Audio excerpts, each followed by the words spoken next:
Welcome to the LFG Pats Pod with your hosts, Joe and Mike. Let's go!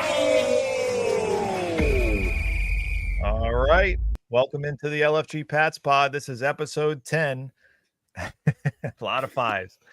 And so we got a special guest today. We got ZeeBee from Cutcall. So ZeeBee is the X's and O's guru.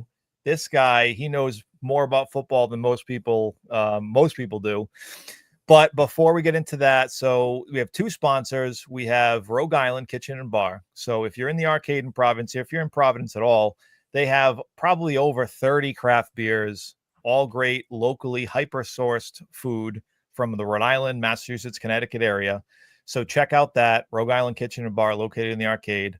Also, Impact Brand and Marketing. So call John D. Donato. He's my paisan over there. He's going to get you hats, T-shirts, mugs, sweatshirts, banners. I mean, you name it. This guy will come up with it. He's a really another guru in a different avenue. Different way, yeah. Yeah. So swag forthcoming, as me and Mike have been saying. The guys are working on it. There's a lot of cool stuff going on. But yeah, so we got an action-packed show today.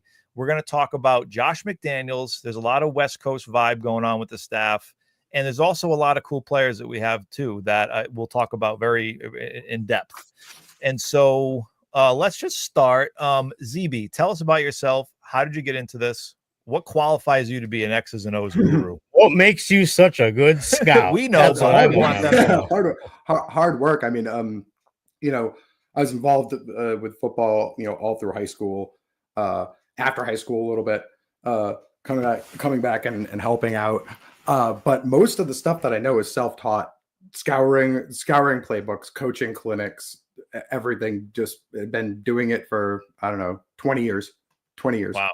20 years, reading books, reading everything. So just self-taught.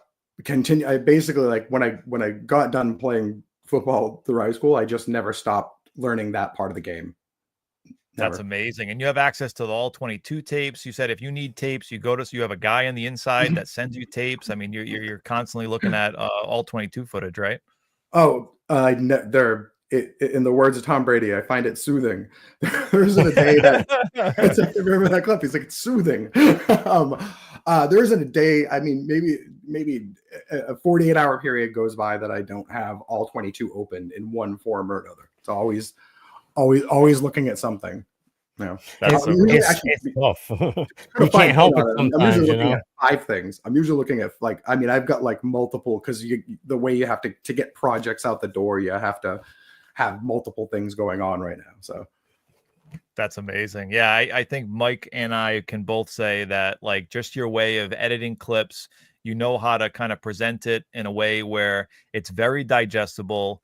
And the music, I mean, everything, the production quality is just amazing. So it's to me and Mike, you kind of speak our language. It's incredibly informative too. He gets to the actual meat and bones of all of it instead of the fluff. It's like, no nonsense. This is what this guy does on a technical level. Go. Yeah. So I know. And so we have a bunch of his clips. We're not going to play them yet. We're going to wait till we get to the position groups. Like, it's fun pressing the button and just watching for a minute. But so ZeeBee, what do you think about? We'll start with the Josh McDaniels in general, right? We've seen Josh McDaniels in the NFL. We've seen him a lot of years with the Patriots, with the personnel that we've had.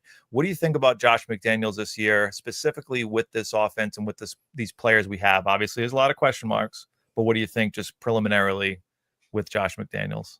All right, so it's a win-win on 2 levels when they brought him in. So number one, if you got Mike Vrabel as your head coach and you're worried about churn on the offensive coaching staff, it's fair to say that McDaniels probably won't be going anywhere for the next few years, which means he stabilizes Drake May. Where's he gonna go? Yeah, yes, you don't have to worry this time that he's gonna someone's gonna be waving a head coaching job.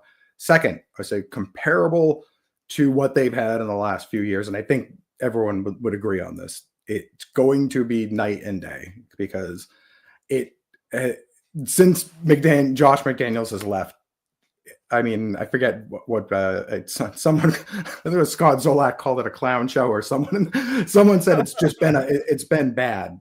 I think that was Maz, but anyway. Either way, yeah. Run through the list, like, you know what I mean? Like, so run through the list of names that have coached this team, like, on offense, and you have a defensive coordinator, and Matt Patricia. Yeah, Patricia. Matt Patricia. This is not a Matt Patricia slight. Just Matt on the offensive side of the ball. He did better than I thought he would. And then you've got Alex Van Pelt, who is, he did a solid job with given what he had. With what he had, yeah. He's He's not a world beater. He's not going to change, and he's relatively inexperienced. Both of these guys were Patricia more so, and tried to put together these sort of whole offenses. They had Bill O'Brien. I'm a big Bill O'Brien fan. So, but Bill O'Brien. He's good the first time, not good the second time. I mean, but it's also proof. There are very few guys that I respect more than Bill O'Brien when you turn it on. I mean, I love what he did with the Texans, for instance. I would go and look at Texans tape and say, hey, everyone says, what are we going to do with Drake May? And I'm like, what does Drake May look like in a Josh McDaniels offense? And I was like, well, go see what the Texans look like with Watson. You know what I mean? Go see what he did with Watson. Cause I think they trained the league. They were putting up, a very efficient football team. But he couldn't get a lot done because the offensive line couldn't get things done. So, that's, it is where it is. Most offenses are only going to go as far as you can block. Exactly. I wouldn't hope anything that happened that year against Bill O'Brien, and I don't think anyone else does either. No, there was nothing going on over there last year.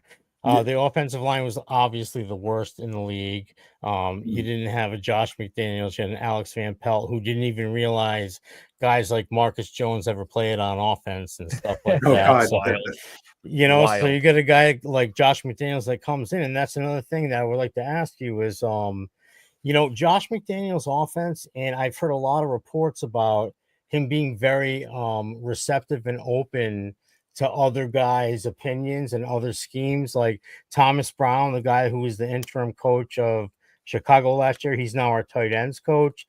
And then you got Todd Downing, who's our receivers coach, who was with the Jets, and he's been working with Vrabel on and off for God knows how long, but has never been in a wide receiver room. But Josh McDaniels is taking some of their input and implementing plays that he has never used before. Mm-hmm. And I don't know how much of a good thing or a bad thing that would be, because I like the Josh McDaniels offense, especially with the personnel that they have. But what do you think, a guy, like, for example, a Todd Downing or a Thomas Brown, what would they do to say something different than the already proven Josh McDaniels system? Because I think it's pretty proven by now. I think so. I don't want to forget about Doug Marrone. We shouldn't forget about that. Excellent reference.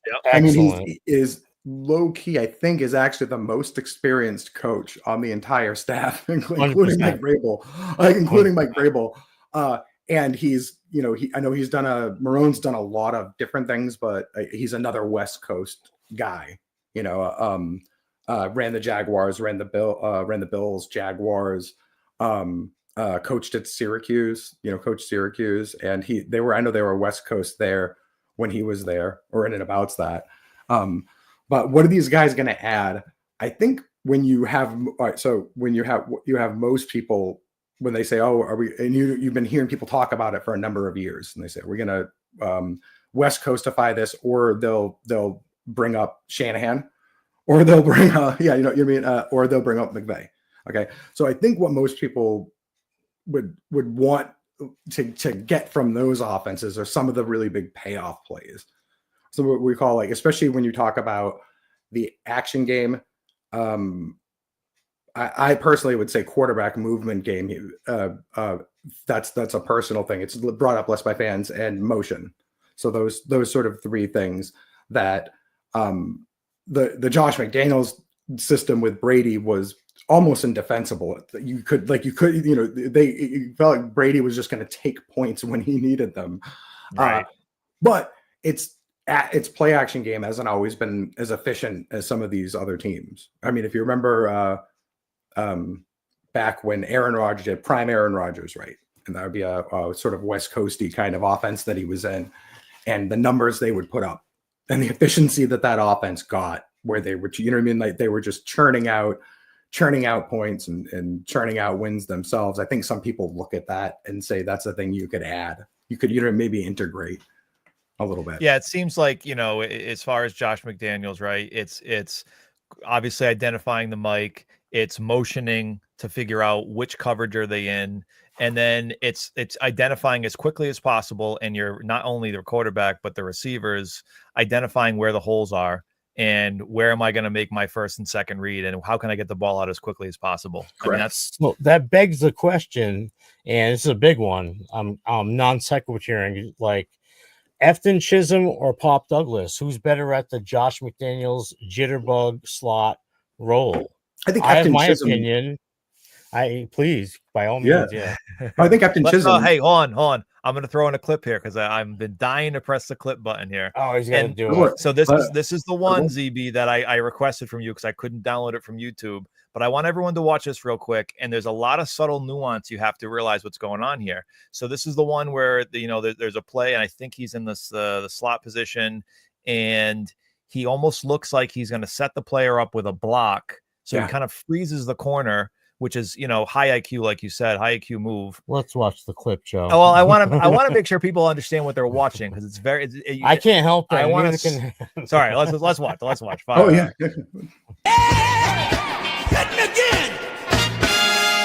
You always want to see wide receivers do multiple things well, and this is a great rep against Nevada, where you see Efton Chisholm working in zone coverage and action elements. He's going to be running a wheel stop as part of an action package that reminds me a little bit of Lincoln Riley style play, but I just love how he's going to find this perfect soft spot in the middle of the zone to haul this ball in. Anybody that doesn't understand that is not listening to this podcast right You're right. now. You're right. Okay, we go into the nuance of it all. So we love that skill set. He showed 3 different things, and I'm just gonna let you guys talk. Yeah, you know what, ZeeBee, you give us. This is your video. Give us the breakdown of that because I can watch it 100 times. I've watched. You mentioned a good point. Is that he makes a bluff, and he'll do this a number of times on tape. He makes this little bluff. And it's hard to tell if he's just squaring up the defensive back and getting a picture of which side he's going to break to, and I'm not lying. I've got about 4 more reps exactly like this on tape. It's almost like he's feigning a block, which would be for a bubble screen, which is a play that that Washington would run. A dozen, 20 times a game. They schemed him for that constantly. Yeah, and it's a normal attachment on that. So if you're gonna fake it, and I forget which gap they were faking. It's easy to fake because they thought it was going to Chisholm, but it really wasn't. Well, actually, they thought he was blocking. Well, this is the thing, is they thought he was blocking for the other receiver. The back that's motioning out behind him. Oh, right. Sorry, the back. Which is that and that's like I said, that's an ordinary the stuff that's going on out there is an ordinary RPO attachment. The motions, there's kind of everything they're going out there is something you'll see on tape like 1,000 times a year in college, where the quarterback's going to hand it off, and then if there's a blitzer, if someone's coming in and they're on him or the running back, he can just flip it out to the bubble, and that's his sort of escape valve. And that just might be a call, right? That might be a pre-snap call. That might be an option within the play itself. And like you said, it might all happen in a split second where it's like, he's playing too far up, or he's playing far back, or wherever the corner's position, wherever the read is. And I know this much. I'd be 99% sure that it wasn't any part of a screen. I know that, because the receivers get into routes very efficiently, like on these 2 vertical routes. So they're not really blocking, but whether or not that's part of the play is that he's going to fake like it's going to be that sort of quick screen. Yeah, it's a release package, right? It's part of his release package. Yeah.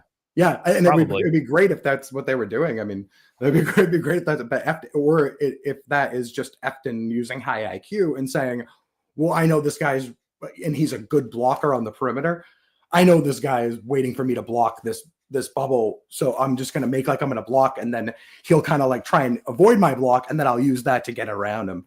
Oh yeah, that's one of the funnest plays, parts of looking at that particular play, and a few more that I've seen. There's another one where he catches a ball, and he's just running a seam route on the other one, and he just runs a straight seam, makes this really, really good diving catch. I think it's against, I think it's also against Nevada, but no, it's against North Dakota State from 23. And so he like kind of lays out, makes this awesome catch, right? And he does the exact same thing, comes up on the nickel, does this little like, and I'm looking at it, and I rewound the kind of tape. hezzy little, yeah.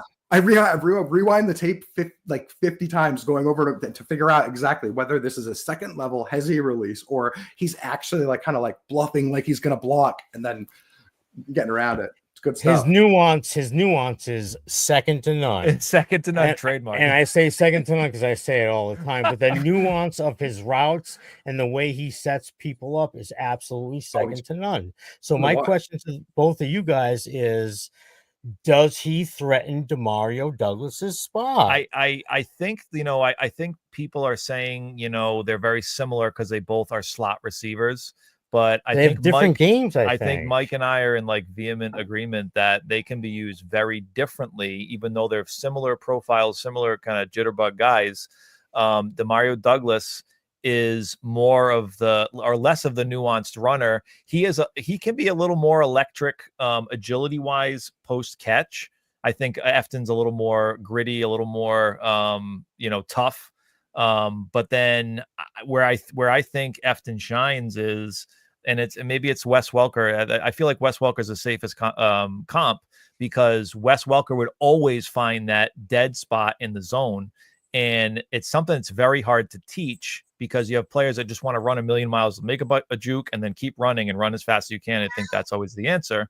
But that second level of IQ that says, nope, I'm gonna read what's going on, and I'm just gonna make this real easy for my quarterback. I'm gonna sit in this soft zone, and they're gonna find me. They're gonna know where I am. So, yeah, that's no, especially on that play, that little you'll go through a lot of reps where you won't find guys like hitting that little triangle area. Sorry, my cat came to visit. My cat is down here. I thought that was an audio issue on our end. It's like no one can see him. No one can see him, but he's down here probably begging for food. I have that other clip. I'll go through a lot of reps, and I won't find people in like that. That is a narrow zone to hit in the NCAA. We'll put it that way. Like, for sure. Usually, NCAA is such a space game. It's really hard to identify and find reps where someone reps where someone gets their way in that way. What's up, guy? You got to get. Are those two guys redundant, or can they both? I wanted to talk about that. I don't think they are. Okay. So I'm old, and I mean, I don't think Josh McDaniels. I don't think Josh. Nice, bring him in. Bring the cat in. I love it. He's the best. I don't think Josh McDaniels would look at the way that he envisions offense, at least as I remember, right? I don't think he would look at these two guys as an either or scenario. So, I mean, back in the day, it was like with AF, Troy Brown wasn't large. Deion Branch wasn't large. Like he would run. People would say on the radio, we have this midget receiving corps till Randy Moss got there, and he would run these guys out there, and he would. David Patton, he was one of my favorites back in the day. David Patton is the other one that I bring up because David Patton, I think, was also 5'9". He's 5'9". Yeah. So with Demario Douglas is, to me, okay. I don't think of him as a jitterbug slot. I think of him more as a gadget and weapon style guy. So like he's way more vertical than Chisholm. It's just there. But I also don't think he for instance, people say, I don't think he breaks as hard as Chisholm. Like when I see Chisholm's tape, some of the turnarounds, like on the whip routes, the return routes and stuff like that are just fast. They're just there's like no wasted steps, and it's at all. His cuts are very, like you said, they're violent cuts. Yeah, they're on dimes, dude. Yeah, and you watch the, I know there's no pads on, but you watch that one clip in the back of the end zone with that kind of in and out route he ran, And it's like he just drops his hips to the ground. He takes 2 quick steps, and he's right back up to that. It's the 3 cone, right? It's that short area quickness that it's just so evident. And he's got those big Edelman thighs, and that's why everyone calls him Edelman, because let's face it, he's the same kind of measurables, same kind of look, same everything. But I don't think he's quite built up the way Edelman was at the end of his career yet. Well, right, yeah, but that's years. That's you know what I mean. That's like you go to a gym. It's going to take you years to get that like chiseled down to like. I mean, at the end, Edelman looked like he had no body fat. Let's look at that clip real quick, the Chisholm one where he goes up for it. He comes across the whole formation. Oh, you're dying to show that. I got to show it. Going to the Patriots and coming out of Eastern Washington, there's this idea that Efton Chisholm is a slot-only guy, and he's a short yardage-only guy, but he was actually the guy for the Eagles. Shown here, just going up and getting the ball for his quarterback on a Z-cross rep, where he's going to demonstrate an ability to find his way through complex zones, stay alive for his quarterback, and expand his brain. Well, again, he sat down because the coverage was breaking out. Yeah, he stopped going. He could have just kept going, but he didn't. Oh yeah, no, that was a killer rep. He was number one. He was wide. He was open to begin with, but then I've gotten better about paying attention to this on tape and being like really mindful of this as a skill. He did a really good job of like being present for his quarterback on that particular rep. You know, you'll see some guys that. I mean, even last year on tape that aren't getting in front of their quarterback like that when the quarterback's trying to move or create some kind of an opening for him to throw at. And he does a good job on that particular rep. He's running like he's running like a standard cross. And this is already for me a rep that I try to target and see how people perform on that in college. And so when he's running that, he's trying to stay above the linebackers, beneath the safeties, and generally sometimes even target like one of the safeties. And so for him to have this sort of cognizance, get out there, have this cognizance, see that his quarterback's in trouble, where he's going with it, and then to just sort of make that little Minnie Mouse catch, it's really just a standout. It is. It's a very heady, cerebral player. He understands concepts. That's why that's one of the reasons why I like to look at crossing routes in the NCAA. When I scout wide receivers, I'm always looking for any kind of routes that puts them into situations where they have to read read coverage. You wait for people to try to lose their way, and then you go where they weren't, and then all of a sudden you're wide open, you know? Yep. So the question is, if you guys were held at gunpoint, you two guys, Chisholm or Douglas, gunpoint? I think it's both. I don't think that wasn't an option. I know. I mean, I honestly, I think can they both survive on the roster? I think based on what we've seen out of these receivers right now, granted, we need to see training camp, we need to see preseason, we need to see a lot of things, but I don't know. I feel like from the players that we have, you have Diggs, what that's going to bring. I feel like he's going to come in and he's going to play all over the formation as well. And then you have Kyle Williams, which we'll talk about next. Kyle Williams is a special player. He's a lid lifter. He's a yak monster. And he's got a lot of nuance to his game. So I think he fits right in. And then, it just comes down to between Douglas and I think Efton Chisholm. I mean, I'm sorry, but in my roster, Jalen Polk's gone and Baker's gone. And I think probably Bourne's gone. And then Matt Collins, they gave him enough money where, they picked him. They paid him $4.5 million. So in my mind, I feel like they have plans for Chisholm and they have plans for Douglas, especially after this camp. I mean, you don't let a UDFA speak at media day and pay him all that guarantees and just pay him all that money for him to. I mean, we'll see. I think Chisholm is inevitable. Do you think so? I mean, he has a feeling of inevitability about him once they picked him up. Once they've added him as a UDFA and got into that little bidding war or whatever however the story goes, I was like, wow, this guy's going to make the team. This guy's going to, I'm feeling the same way. Too many skills. And he's out of a program that has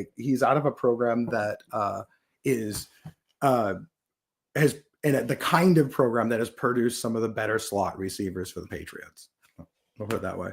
Right. Yeah, indeed. Absolutely. I mean, like I said, if you go back and you watch Wes Welker at Texas Tech, it's what he was doing. You know what I mean? And what he was doing at Eastern Washington, like that's, you know, We were talking about like a Cooper Cup great air comparison. raid Does that make offense. any sense at all? Cooper Cup comparing it to that? Is that too Yeah, lofty? have you looked at Cooper Cup's EWU tape versus Efton Chisholm? How do you feel about that? Oh, so Cooper, yeah, I looked at Cooper Cup years ago. I was another guy that I was super high on. And he's the first guy out of that college I was super high on. The rest of the guys, you know, yeah, Cooper was so there's like he was more of a vertical guy. He wasn't. Oh yeah, okay. Yeah, he wasn't doing like as I recall when he was there, Kendrick Bourne was kind of closer. You know what I mean? Closer to being that guy. Like that's right. Yeah, right. That kind of guy. The guy, like I said, the guy that I would think of myself in college would be Wes Welker at Texas Tech. Yeah, that makes sense. That kind of weapon. The one where you're a little bit questionable. Like, you know, let's question their size, and you're like, no, their size is just right. And I think when it comes to the size of these guys, like that plays a huge role in how and where they play. You know, exactly. Like if you want to talk about Douglas and Chisholm on tape, I will block Chisholm against anyone. Like Chisholm looks really the part. Like I feel comfortable. Like he's going to be able to go in and take on a weak side linebacker. You know, if he has to. We've seen it. We've seen it. Yeah, exactly. Take on it. Dig out a safety, as Julian Edelman once said. Our job was really just kind of getting in there and digging out safeties. And they've skeeved him on lead blocks before. We saw film We've him being a lead blocker. Yeah, that was that gap wrap insert where they kind of just send him right through. It's not unheard of. It's not like the crazy play. I think McVay does that in the NFL. To give you just a name, like he'll send his wide receivers right up through there. I mean, not all the time, but I mean, it's the thing. But seeing Efton Chisholm do it, it's just an awesome rep to look at. Yeah, you still have to physically be able to do it, and his lower body strength gives him the anchor to be able to do that. So he's more than just that scatter jitterbug slot receiver. So I agree. I just think it's going to be an interesting battle. I know how dynamic Demara Davis is when he has the ball in his hands, but this throws some salt in the game for that particular. And its competition is great. We'll take it. So the next thing I want to jump into, we're still in wide receivers, but before we jump over to running back, so that's the next one I want to get into. Tell me about Kyle Williams, because I've seen a lot of your work on Kyle Williams. Obviously, he's super explosive. Mike and I talk about his route tree and the stuff he does at the top of the stem, and the guy is amazing. And where he's going to play, they're playing him at an X, and he's 5'10 and a half. And I like it. I usually like a bigger X, but this guy knows how to stack his receivers, burn them at the stem, and kill them on the line of scrimmage. So I love the guy as an X, but I would love to know your opinion about his overall game. I know you've covered. I've seen your coverage of him. It's spot on. I'd love to. I have a sprawling. Yeah, I was gonna say I have a sprawling 16-minute video up on YouTube that goes through all of his reps. So in the coda of the video is is where I kind of get into like ultimately comping him. You know, where I get into ultimately comping him, and my comp for him is, and it clicked so well with me. It's Brandon Cooks. Brandon Cooks. That's really nice. I love that. His route tree overlap of how he would. And by the way, and with everything you said, is he an X, not an X? He doesn't. That was the same stuff people said about Brandon Cooks in the media and everyone when they're talking. Should we pay for him? Should we trade for him? Should we pay his, you know what I mean? Like, should we get him a new contract? Is he really an X? But here's what we know. He was really successful with Josh McDaniels. He was really, really good. And I get pretty granular on it the way that I do. There's just so much overlap on how Kyle was used in Washington versus how he's going to be, how Brandon Cooks was used with the Patriots. I mean, down to some pretty specific routes. Yeah. Wow. Down to some pretty specific routes. I mean, and McDaniels was the OC for Brandon Cooks at that time, right? Yep. So he knows exactly how to use that undersized X per se. Correct. I mean, he got him involved with. I mean, I clip it in the video where I'm like, he's getting him involved with. What is he? Two touchdowns on shovel passes out of the backfield. A few screens here and there. A couple of these gimmick plays. Most of the time, he's running outside as Z or X, so he's on the line or off the line. on the line or off the line. But he does this really good job of he does this fantastic job for the Patriots that year of being what people want Kyle Williams to be, which is the guy who is going to be able to get open against press coverage, stack his man, and get downfield. And then he becomes this sort of shot guy. They use him on a lot of play action shots. Kyle Williams is saying sometimes straight up vertical. They used, like I said, a lot of these in-breaking and out-breaking type of routes. So they've got, in that sort of Colorado family, the route family, where you're kind of breaking in almost like you're going to hit a slant or an out, and then breaking back outside. They used them on, I think the Patriots call it a V route, where you target a safety and then you basically turn it into a flag or a corner. So it actually kind of ended up looking like this really wide V. I believe they call it a V route. Other people call it an angle route. I thought it was like an inverted out, but I don't know. Everybody calls it. Yeah, no, it really is. It really is. One second, I got to take care of this. Oh, no problem. Not a problem. Yeah. So I was trying to get the thing about Kyle Williams that ZeeBee points out, I think the best is his ability when he's running a route. A lot of people will run their routes, with very linear routes, right, where it's very straight. And Kyle Williams in college, and this is not a very common college thing, and I'm sure you can attest to this, where they're able to bend the route to kind of build a little bit of a bridge between themselves. Oh, he does whatever he has to do. Well, and then he finishes it off by stacking the corner and allowing that perfect window, right? Get that bread basket for the quarterback to throw into, and it's a very difficult thing to teach. Understanding leverage is and you're basically setting that corner up so hard, and they're like, "Oh, I'm on him," and it's like you're really not. You're already beat. It's already over. He does so many good things on tape, and like influencing his defender is one of the biggest things that you take away from his tape. Is he'll do three things. He'll do, you know what I mean? So a lot of guys you'll watch a lot of tape where a guy will get up there and then try to wiggle and run past someone, and that's not Kyle Williams. I mean, he'll be shaving someone a little bit like inside and then shaving them back outside, kind of like doing these little nuanced stuff, then taking them back inside. You know what I mean? Geez, he's just playing mind games out there, huh? I mean, you can't, there's no way of knowing for sure, but his tape shows that that's what you've got, that you have a high level manipulator. That's a savvy dude right there. That's someone who knows someone who knows, and someone who's aware of, based on the coverage and the sort of disposition of the cornerback and the disposition of the safeties, where this cornerback doesn't want you to go, where he's going to be vulnerable, Like I think I've shown that on a couple of reps where you go out there and big wins, touchdown wins, to like the one, it was a New Mexico State University, and he takes a post for a touchdown. It's a simple post route, and I think it's a zero blitz. It's a zero blitz, or if it's not a zero blitz, there's one nickel safety in the overhang, and he's staying back for the run. No, it's a zero blitz. Yeah. So, and the corner is set up on the inside of him. So the corner is trying to prevent him from getting over the middle. He wants to keep him outside at the boundary. And that is the kind of scenario. It's the hardest thing for a wide receiver to win. This is the hardest thing for you to win, is how do you win against a guy who's setting up in that way? And you're not going to run around him. I don't care who you are. Yeah. I don't care if you're, prime cheetah. You can't just, there's not enough speed difference between two guys to just run at a guy and directly run past him. You got to do more. You have to do more. And what does he do?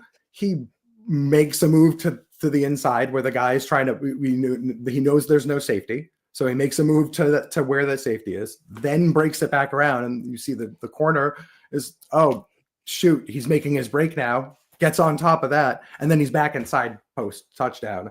That's what I mean by 1, 2, 3 things. 1, 2, 3 things. And you see it all the time on Kyle's tape. That's nuts, because it looks like he gets better as the game goes on. Once he gets the tendencies of whoever's covering him, and he gets like what they're all about. He just uses that stuff against them and makes them look foolish. Absolutely torched Travis Hunter. Yeah, absolutely embarrassed. He fools Travis Hunter straight up. I'm going to take a point of pride in this.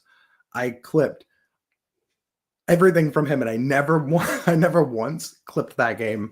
Like, I have it cut, but I never actually once did it. You had enough footage. You had great. I had more than enough footage. I was like, I just wanted to avoid because it's like clipping the low hanging fruit. Yes, the low hanging fruit. Yeah, I like it. I love it. Exactly. I didn't clip. That's the nuance to your game. I don't think exactly. That's why you go deeper, and that's why your analysis means more than somebody just clicking up. Everybody posts that highlight. Okay, that's fine. That's great. It's one highlight. But what do you do every other game? You know what I mean? Yeah. Travis Hunter was sleeping. That's great. But all the other minutiae that you get into, and you talk about a Kyle Williams and how smart of a player it is. And ZeeBee has clips of this guy lining up in every single position and taking every single kind of pass that you could possibly get. You want to talk about scheming for Efton Chisholm? They scheme for this guy left and right, Kyle Williams. Right. You definitely can. Yeah, definitely can. I mean, getting like his screen game. Oh man, he is so good. I mean, I had to cut. So usually what I want to do is try to like get to the main stuff first. But when I went through his tape, I had to stop and say, dude, I need to just talk about this guy's ball carrier, receiver to ball carrier transition. I need to just stop. This needs its own video because of how good he is. Just generally after the catch, but also on a lot of those screenplays. Just really natural. Yeah. Sees the field, has the right kind of speed. You know what I mean? The right kind of speed to actually It's sneaky speed. It's very sneaky. Yeah. Cause he didn't have the fastest 40. Obviously it was like 4.41 or 4.4. But he's a slippery little dude. But he was also the fastest. He was the fastest clocked player at the Senior Bowl. He ran, I think he was like 22.5 miles per hour. So you get that. I was gonna say you'll get the miles per hour thing. You get that by winning. Yeah, the funniest thing about miles per hour is it can tell you that a guy is fast, but some guys might be faster, but they don't win. So you never get to see him hit 22 miles an hour. True. Most of the guys, if you take a list of like, I think Next Gen Stats does this. You take a list of like all the guys with like the best, highest speeds. It's mostly running backs because it's when they get it's when they hit their stride and they get open, they make a 70-yard touchdown run. You get to leg it. Yeah, you get to run for a minute and get up to that speed. So he's certainly got 22.5. You said 22.5. That's fast. I think 22 and a half. It was roughly around there. I'm not sure exactly. Don't quote me. Yeah. Google it. That's good. It sounds like in a high wheelhouse, but a wheelhouse anyway. Yeah. But so I would say I don't think of him as like a super burner. There's some tape where he can get run down from behind. He's not the blink. He's not the once he's away, he's gone kind of I think that's usually longer guys that once he's they kind of get quicker than more linear quick. He's like you're just working. It's one of those things where none of these big receivers are really slow because once everyone gets running at full speed, they've got these big long legs. They're not working very hard. Their strides. Yeah. Absolutely. I like Gonzalez. There's one thing that I just want to ask about this is your scouting report on Jalen Polk before the draft last year. Does that compare or contrast to Kyle Williams in any way? And did you think that Polk would fall so low in his actual production? And do you think Kyle Williams will do the same thing, or are they completely different players? I'm confused about the skill set overlap between those two guys right now. So I think like Polk is the kind of guy in the NFL that like you need to do. I think I think McDaniels can make good use of him. To be honest, that's just me. I think McDaniels will know how to use him. I think, but there's a couple of things for guys like Polk to thrive in the NFL. You need to have them in there blocking on the inside, and you need to be moving them sort of in and out. And one of the weaker points of last year's offense under Alex Van Pelt, I think, was how they used the wide receivers in to out, into out, and how they moved them around and got the most. They were really good with their tight ends. They got the most out of Hunter Henry. They got the most out of, especially Hooper.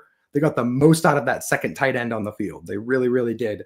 But when it came to Jalen Polk, it was a lot of, we're just going to line you up outside. And I mean, he was the best winner that they had outside on tape. He really, early in the season, now Kayshon Boutte kind of ended up filling in that role as the year went on, but he was open a lot. but still, for him to eat, if you go back and you watch him at Washington, and I liked his tape, it's a lot of crossing routes, a lot of hooks, a lot of vertical routes, a lot of double move routes for a guy that's 6'2". He had a lot of double move routes. He has good break on these little double move routes. And when you watch his tape with the Patriots, it's that last year, it's go and it's hook. That almost, he's either running straight up or he's stopping and turning around and catching the ball. Because he was a zone beater, right? And in college, he was like, I think I saw it was a reception perception. I think he was like the second in all of college football at beating zone. I think he was behind only Rome Odunze. I want to say that was kind of the he did have 2 dogs that he was working with too. Right. And so, but I looked at him, and the same thing as you, not the same thing as you, but I looked at him and I looked at Javon Baker, who was the man beater, right? So he one beat man, one beat zone, and I'm like, great, they got 2 guys that I think both have a way to get into this offense right away. And then, what happened. It did not happen. It's kind of weird because with Javon Baker, and I loved Javon Baker's, like, for where he went, what his price is, you take a shot on him anytime. 100%. He's a little more understandable not producing.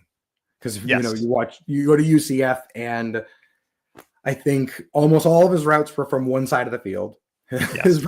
His route tree was really, really limited. And it's a lot of when you break down like how kind of UCF was going about things, it seemed a lot like very RPO based, which once these people are in there, it's almost like, if everything's that heavily RPO based, it's almost going to be like the wide receiver knows when the ball's coming to him. You know what I mean? Like, he's going to get up there, he's going to see a safety in a spot.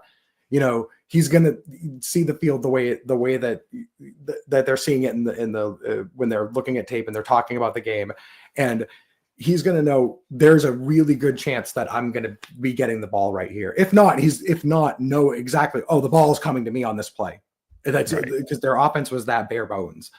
And then, so you end up with these situations on the perimeter where he's running very few routes, and it's a lot of him. It's a lot more improvisational than it is in the NFL. And I've seen this on tape with a lot of guys. I sometimes call it Texas.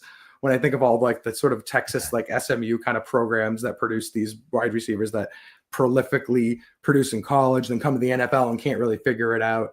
And they're really sort of reaping gains off the spread game in college, and coming to the NFL, you got to kind of run things on schedule. So with Baker, I wasn't surprised a little bit in fact, I would even say more raw, right? He's more raw. Yeah, and more unknowns too. It's priced into him. Like, look at his numbers, look at his talent, his physique, and everything, and look where he went. It's sort of priced in that, like, there's a little bit of an unknown. Can he play in the NFL? And I think it was a week 11 last year, week 12, something late in the season, maybe week 15. Yeah, I think it was week 15, and they're playing, and he's out there, and they're running like some simple plays. They ran really simple plays last year, and I think, and if I remember, this one is like just hooks. Like, just hooks. Like, I mean, hooks, like 4 hooks, if I remember correctly. But anyway, like, I know they're running hooks on the outside, and they're both, and you just see the ball, like, so I forget exactly what it was, but like, guy on the right runs 8-yard hook. He's like 11 yards upfield, and the ball's like plunk, like around the 8-yard spot. And I'm like, I'm like looking at that, and I'm like, I don't know for sure. That's was not on the same page at all. No, the system was broken. That he's not like kind of like aware of, like, he's not getting to the spot that he's supposed to be at when he's supposed to be there, for lack of a better word. And sometimes on the reps, you'll see it. It's a lot of what I call fist fighting. Like, he's in there trying to win. He's like trying to win the rep, and he gets caught up. Gets caught up trying to put moves on people. Gets caught up getting physical, like, with people to create a little bit of separation. And then those are the guys that think too much at the line of scrimmage. Instead of going to 1 or 2 bread and butter moves, they try to really fake the guy out, and that just disrupts the timing of the whole entire route. And that's why Javon Baker can't really do it. That's why Jalen Pope can't do it at the X. I think he could be a decent Z if he had an extra line, yard off the line of scrimmage to get into it. To operate. But I think Kyle Williams can do all of it. Exactly. So, all right. So we spent 44 minutes on Josh McDaniels and the receivers. It's great because you know what? The receivers at the end of the day is what everyone cares about right now because it's the hottest topic. But let's jump into the running backs. Oh, we could talk all day about all of it. We could talk all day about the receivers, but let's talk about the running backs because to me, I feel like this situation is very interesting because we have Ramondre Stevenson. Obviously, we know what he is. Can be electric on the ground. His pass catching leaves a lot to be desired because he doesn't really win that way, right? He can, but it's not really his bread and butter. And what's been his big thing that's got him into the doghouse is obviously fumbles. Now you have Antonio Gibson, you have Travion Henderson, right? You spent a lot of draft capital on him. And there's two other guys to me. One's a fullback and the other one's a UDFA running back, Lan Larison and Brock Lampy. I think all of these guys, and this obviously depends on how well Ramondre does. I think all these guys have a role in this offense or can have a role in this offense, depending how things shake out. What do you think, Mike? The only question is does Antonio Gibson stay on or stay off? We both have Larison and Brock Lampy on for obvious reasons. But ZeeBee, what do you think about that? Should Antonio Gibson be on or off the roster based on having these two guys on the roster? All right. So here's what I've got for running backs. Okay. I've got a guy you guys didn't bring up who is in camp is Terrell Jennings. I've got him as he's probably, he's a practice, you know what I mean? He's a practice squad. Practice squad. He's a bruiser though. He can run. Yeah. Oh yeah. I know. I like my practice squad guys. I really do. I've got Stevenson makes the team. Henderson makes the team. I think, and this is what I know we were talking earlier on about this, but with Gibson and Larison, I've got right now Gibson on, Larison bubble. Okay. Larison as a firm bubble. And I don't know how they're going to play this because for Larison to be on the team, I think he needs to do special teams. You know what I mean? Oh, big time. Absolutely. And they do need a fourth back. It's going to be really, really hard for them to look at A, what Gibson did last year, and B, Gibson's overall experience, and say, how do we not insure our backs with a guy that we're already paying for? Yeah. And I do love Larison. Y'all know that. I do love me some Larison, but I'm kind of doing the math. Okay, so Lampy, I've got with the tight end group because I know New England, they actually put the fullbacks are with the tight ends. Yeah. So when I'm cutting to the bone on the roster, I include him as tight end 3. So he's tight end. So he's in and Dupree's out, basically. Yeah, Dupree. I have Dupree. So here's what I've got. I've got Hunter Henry, Austin Hooper, Brock Lampy. That's your tight end group. That's your everyday 53 tight end group. Now I've got Westover and Dupree. Okay. G. Scott Jr. I is again a guy I see solely as a practice squad, no matter what. But I've got Westover, Dupree, and Jaheim Bell. They're gonna be, they're gonna have to get waived. Okay, I would be very unsurprised if Jaheim Bell didn't make it through waivers. Yeah, I agree. It's because of his I know it's not really the best to put this much on a guy that was a super late pick. But he still has a skill set, though, is the thing. Pound, how you cut an athlete up in football. He's an amazing athlete.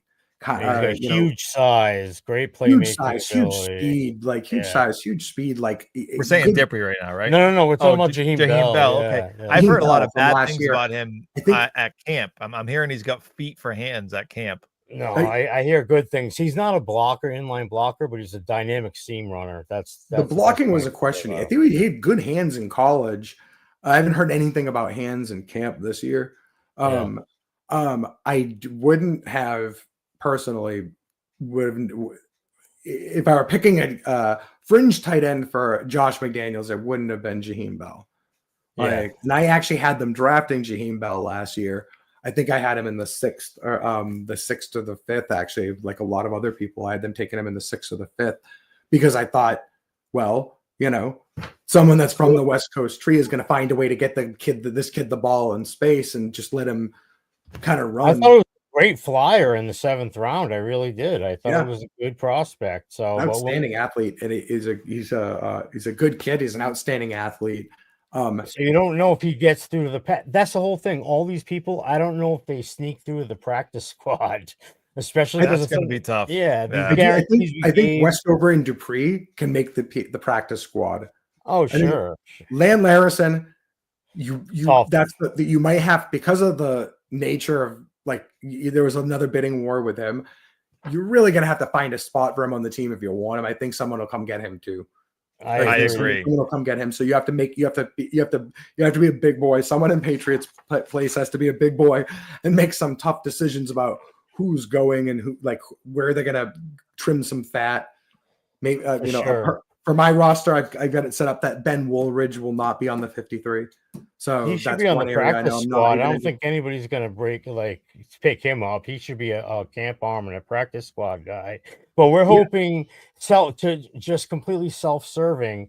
We're praying that Land Larison makes the team because Joe has plans to meet up with Land Larison's dad. Just Bob Larison is coming in for that Patriots preseason game, and he wants to meet up with Joe because apparently people think Joe's a nice guy. I don't know where it comes from. I don't know what it is. So people want to meet up with him. So if you want to come down, come on down. We're meeting. He's gonna go unfold, is what you're telling. So we're gonna show Land Larison's parents a little bit of Boston, and I think they're gonna come and watch the game. I'm not sure if we're gonna watch it with them or pregame or whatever. We probably won't be in the same section. No, but it's fine. I mean, I'm just happy.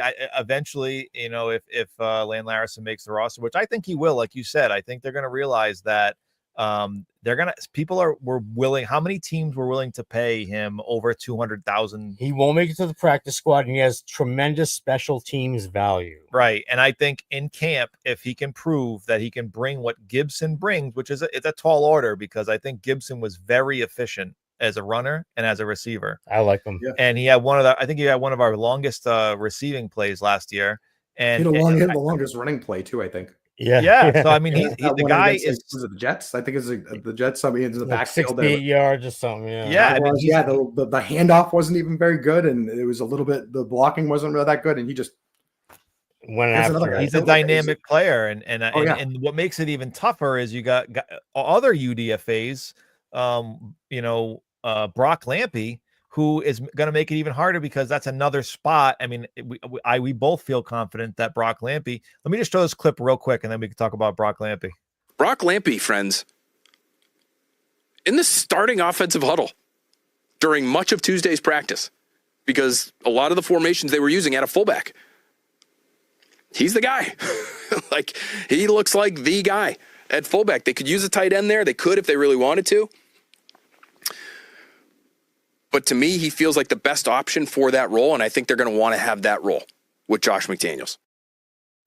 Dude, I want him down a dark alley on my side. Dude, I'm telling you, that guy looks like the incredible. Looks like guns, dude. He looks like the Hulk, dude. I'm gonna tell you, when I got his tape, I was wicked glad to get it because I try to put together a fullback list every year, and most years I don't feel like you have an actual honest to goodness fullback on the fullback list. You know what I'm saying? Coming out of college, it's mostly guys that are somewhere in between tight end fullback, tight end running back, hybrid, kind of a lot of guys that are really gifted pass catchers. So you're kind of like, well, can they play fullback? Or blocking tight ends who you look right at them and you say, well, it's really a blocking tight end. I can't see this guy being a full service fullback. And you see Brock Lampy, they lined him up everywhere. He blocked every kind of play that you could want to see him block. And when I say everywhere, I mean, I think I've got. Oh, they aligned him literally everywhere to lead. Literally everywhere from inside out, every position. So both wings, on, off, here, you know what I mean? Every disposition that you could be in. And what that tells me is because he's not heavily producing yards for their offense.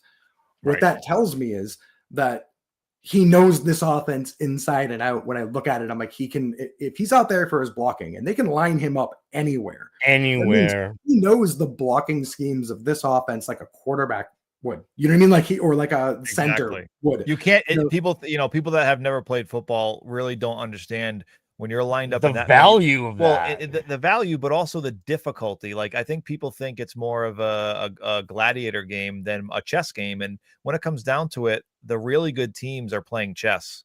And tell you what, Josh McDaniels will be playing chess for sure. And, didn't you have a stat that Brock Lampy was like the best PFF graded him as the best non-lineman blocker in all of college football. Yeah, and that's for a reason. No, and his blocks are fantastic. He's a underrated contributor in the passing game and the running game. Very, very smooth receiver when he gets the opportunity. It's just in college, you're less likely to receive the ball in college as a fullback because of the way that things are going to match up. People are going to want to tend to be light because of the area that you have to cover, because of the difference of the hash marks between the NFL and the NCAA. There's a lot more empty space. So you're way less likely to stick a linebacker you'd put on Brock Lampy out there in the middle because he'll get dusted by someone. Yeah. He'll get dusted by a quarterback. An average NCAA quarterback might be able to put a move on him sometimes in the overhang in the NCAA. Imagine a nickel trying to take him on. In the NFL, he's more liable to find kind of a good matchup against him, like where he'll be able to catch the ball a bit and advance it upfield. But I will say this, and this comes back to McDaniels and why I think he's as close to a lock as you can be. Okay. When we talk about Sean McVay and we talk about Shanahan and we're like, oh, well, they've got this efficiency. They move people around. Well, Josh McDaniels had a party trick too. And he has one of the most diverse personnel and one of the most diverse formational offensive coordinators, meaning he gets the most guys involved. And this is really interesting, especially on the personnel front, because Josh McDaniels would roll out with, I think on an average, it's like 3.5 personnels per game. Okay. And every personnel you add after 2, if you can coordinate it, if you can rope that together, okay, adds EPA to your offense. If you can, if you can go out there, yeah. And by the way, this is in a league where the Sean McVay bucks the trend for everyone, but one of the highest CPA rank earning offenses in the LA Rams operates out of just one personnel all the time. They're like almost never, they're basically an 11 package one way or another, no matter what. But if even with them in, they're not shifting it. People who have more different groups make you have to prepare for different groups and seriously prepare for different groups. Have an advantage. And McDaniels does that. And McDaniels can't do that without Lampy. Like he can't do that without a real honest to goodness fullback. It's not quite the same as bringing out a tight end and saying, we're going to have this tight end line up in the backfield sometimes and maybe block. I agree, because they could cover him with an outside linebacker or a nickel back or a strong safety. If the fullback's back there, the linebacker has to take him. Yes, exactly. You need to fit your run. And Lampy makes it a problem for people to fit the run. That's really what it is.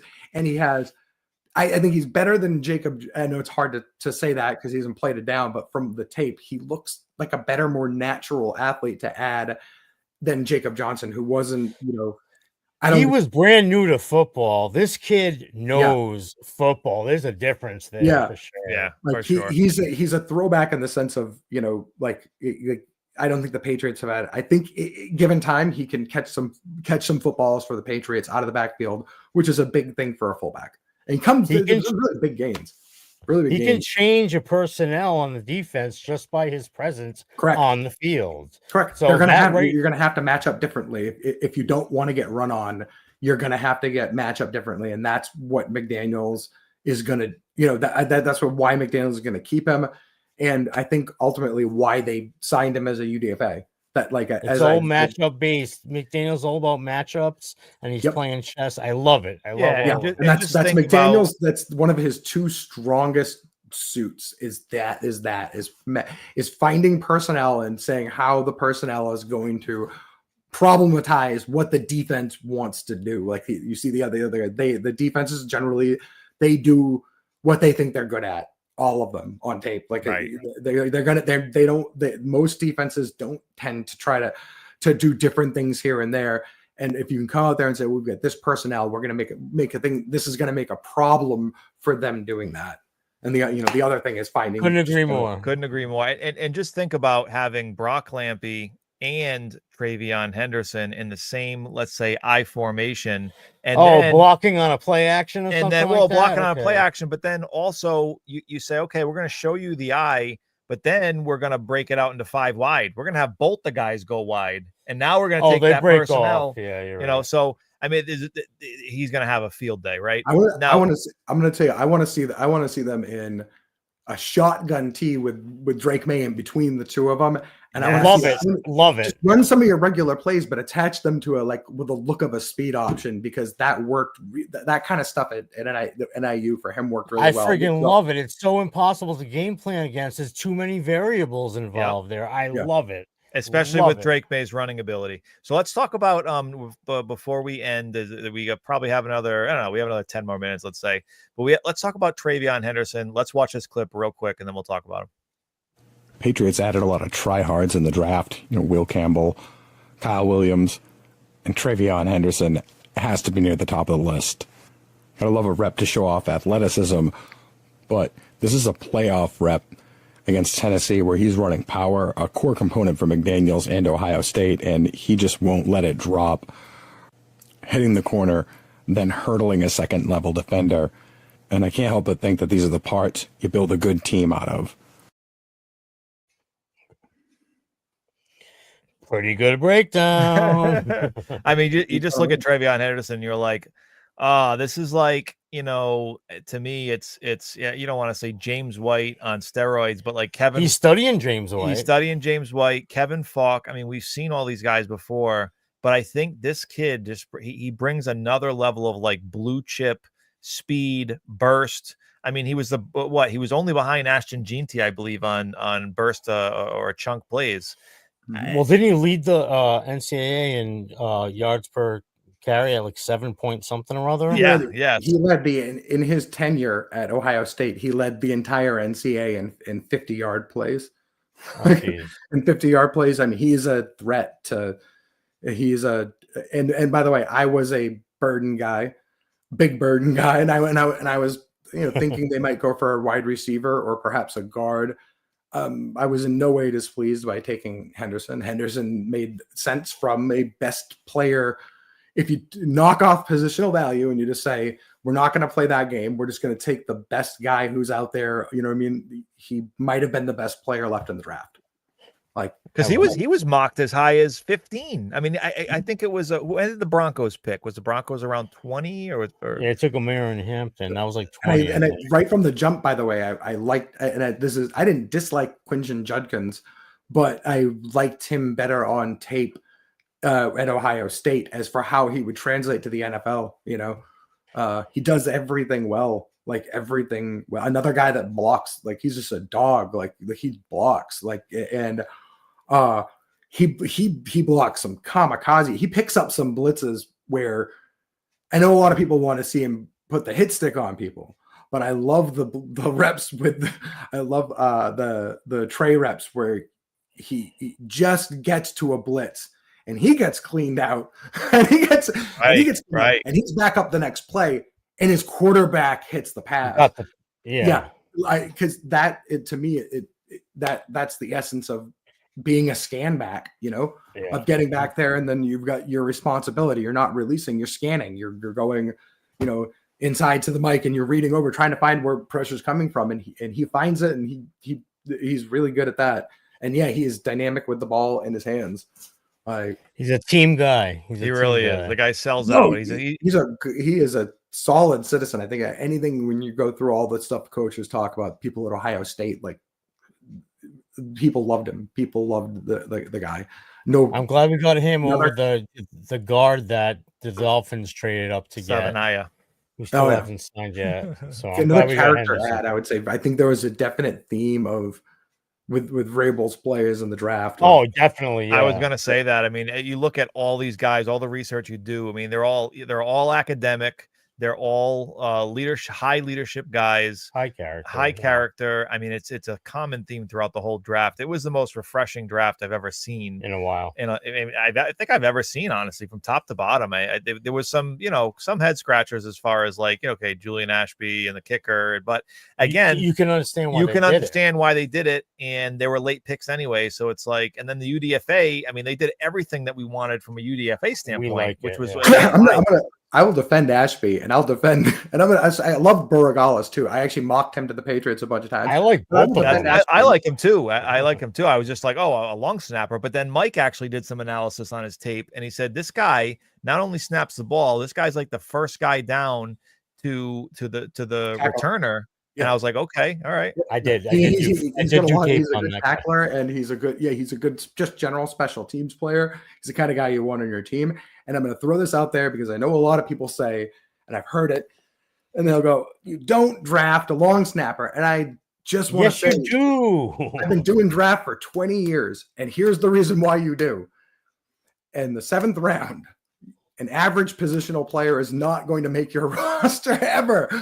Right. But if it's a long snapper, like, and you really like the guy and you need a long snapper, well, you got him. You've got him for 4 years. Like, and I have even more reasons, but that's the only reason you need right there. Exactly. Like, you don't want to get into a bidding war with the guy, so just draft him. It's hard to get it. It's hard to say it, but most 7th round picks, we all dream. The draft is about dreams, but most 7th round picks won't make out in the NFL. Like, they're not going to. But I'd be willing to bet that if you took and you winnowed this down to just special teams players who are picked like round 6 and 7, they probably make teams at a higher rate than the field. Just because, the teams that draft for that, they draft for need. They need that player, right? And they don't feel like getting into a bidding war after the friggin' draft. So it just makes it easier just to get the transaction done out of the way and have this guy. I was on board with both those picks. His logic is sound. 100%. Awesome episode. Great episode. I watched so much Miami tape because of all the different Cam Ward. Borgalis, he's clutch. Yeah. They had a whole host of Arroyo, Cam Ward. They have a host of players that I've watched over the last few years. Jalen Rivers, and I watched a lot of their games, and he came up with huge kicks for them, man. And by the way, it's not like the best kicking conditions down there. Their field's kind of choppy. It's kind of more, kind of choppy, moist, kind of field. It's like it's a little bit of a swamp down there. So, yeah. It's not like he's kicking in a dome or something like that. Right, and he hits their field goals, and people think that he's a legend at the school.